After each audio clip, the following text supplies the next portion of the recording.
Do you want a bigger harvest? The secret is not just using compost or watering. It's actually planting flowers for the bees. Let me show you why. Here we have some natural bush bees. You can see them. These are actually on some flowers of the radicchio. That's why I leave the plants, even when they're getting to the end. That's why I leave them to flower, because there's heaps and heaps of bees on these flowers. More bees means more pollination, more fruit. Juicier cucumbers, juicier tomatoes, bigger pumpkins. The flowers also attract other beneficial insects like hoverflies, ladybugs, and these help to control the pests naturally. Any bright, colourful flowers will attract bees. Some good flowers to plant are marigolds, borage, and sunflowers and nasturtiums, cosmos and zinnias. I have these bright, colourful petunias. I'm going to pot into some plants, and I also have some sunflower seeds I'm going to plant into the ground. I don't have a lot of room left in my vegetable garden, so I'm just going to plant the sunflower seeds straight into the ground so I get them into the ground. These beautifully yellow and pink petunias, I'm going to plant them in some hanging pots.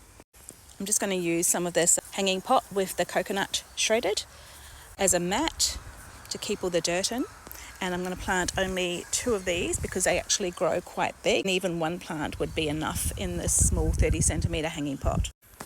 Make sure you use a highly organic potting mix that has a lot of nutrients in it, especially when you're only giving the plant a small space.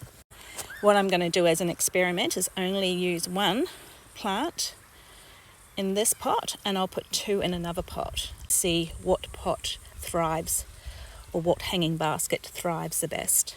This patch of bok choy, the bok choy 2 or 3 need picking for dinner tonight, so I'll make some room and I'll be able to plant a few petunias in this garden. So you can see this garden is holding moisture quite well. It also has I saw some worms in it, which is a good sign. I do usually have very sandy soil, which actually needs about 200 times the water of a highly organic soil. So I do have to enrich the soil a lot for plants to grow well in this type of environment. Small petunias can take up about 30 to 40 centimetres of space at least.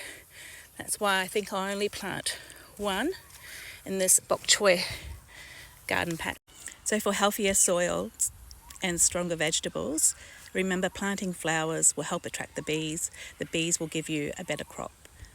I always use a seaweed liquid fertiliser when I plant anything to help stop any root shock. So you use about 2 of these little shot glasses